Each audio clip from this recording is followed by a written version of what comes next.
અમરેલી જિલ્લાના રાજુલા શહેરમાં સ્વચ્છતા અભિયાનને નવો વેગ મળ્યો છે.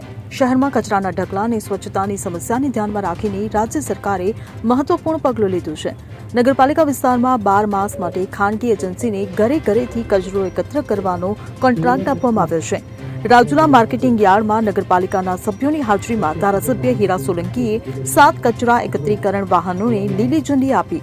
આ વાહનો શહેરના દરેક વોર્ડમાં ઘરેથી અને ગલીએથી કચરો એકત્ર કરશે. ધારાસભ્ય હીરા સોલંકીએ કેન્દ્ર અને રાજ્ય સરકારનો આભાર માન્યો. તેમણે જણાવ્યું કે સ્વચ્છતા અભિયાન અંતર્ગત શહેરમાં કચરા એકત્રીકરણનું કામ શરૂ થયું છે. નાના વિસ્તાર માટે 7 વાહનોની ફાળવણી કરવામાં આવી છે. આ પહેલથી શહેરમાં રોગચાળા પર નિયંત્રણ મેળવી શકાશે અને પર્યાવરણને થતું નુકસાન અટકાવી શકાશે.